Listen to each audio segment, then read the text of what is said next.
Thank you and welcome to the show this morning. The topic this morning is the spirituality of Dr. Martin Luther King Jr.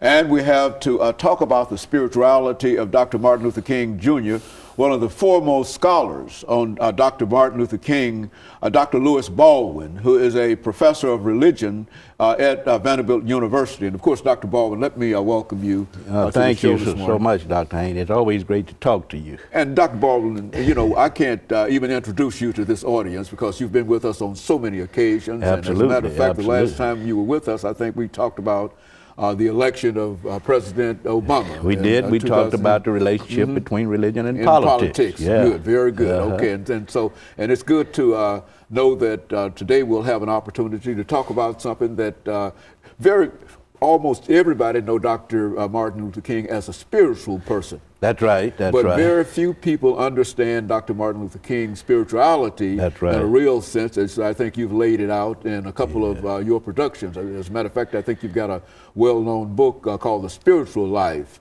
of Dr. Martin Luther King Jr. That's right. And so right. we want to talk about some of the ideas and some of the concepts that are in that. But before we get into that, Dr. Baldwin, let's have you to give us sort of a statement in reference to your background, your education, and some of the things that... Okay.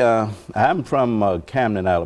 I actually grew up in Wilcox County, Alabama, known as the so-called Black Belt. And I attended the public schools there and graduated from Camden Academy High School in Camden, Alabama in 1967. And from there, I matriculated at Talladega College in Talladega, Alabama, and graduated with a degree in history, a BA degree in history, in 1971. And from there to Crozer Theological Seminary in Rochester, New York. I received 2 degrees at Crozer, a MA in Black Church Studies in 1973, and a Master of Divinity in Theology in 1975. And from there to Northwestern University in Evanston, Illinois, and I received the PhD degree in American Christianity at Northwestern in 1980. You know, Dr. Bowen, I don't think, looking at your resume, and I don't think that there would be a person more qualified to speak about the spirituality of Dr. Martin Luther King than yourself. And let's start off. When you think about that, what do you think about Dr. Martin Luther King in terms of spirituality? Well, the 2 books I've written actually are the culmination of about 25 years of research on the life of Dr. King, and I've always been interested in his spirituality. We know a lot about him as a civil rights leader. A lot has been written on him as a preacher, focusing on his pulpit style and manner, his oratorical and rhetorical skills. But we know very little about his prayer life, which I think constitutes the core of his spirituality. I say in my book, Never to Leave Us Alone, that prayer constituted the central core of Dr. King's spirituality. We know a lot about him as a preacher and as a sermonizer, but you can't understand him as a preacher and a sermonizer without getting at his prayer life. Good. Because prayer, as he viewed it, was part of the total experience of living.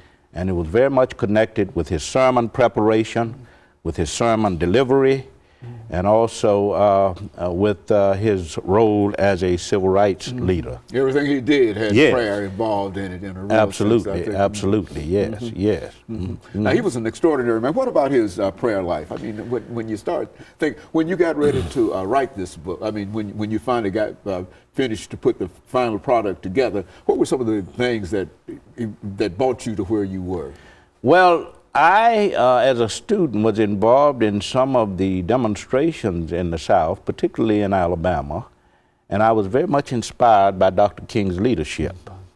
And I always thought that the most important element in getting at the person of Dr. King, of course, is his spirituality.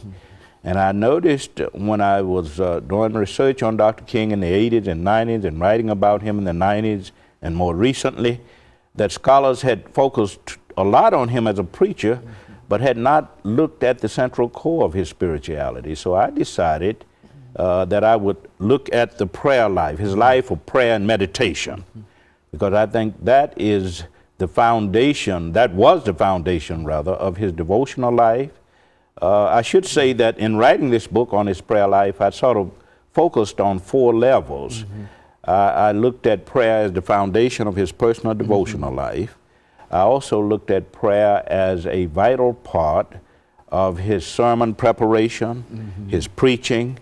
I treated prayer as a vital dimension of his service and caring function as a pastor, and also looked at how he employed prayer as a form of creative energy within the context of the civil rights movement. And by that I mean prayer was used to inspire and motivate people in the context of the struggle. Let's take this first commercial break, and when we come back, we'll go over all four of those areas in terms of Dr. Martin Luther King. And we'll be back with our audience following this very, very short commercial break.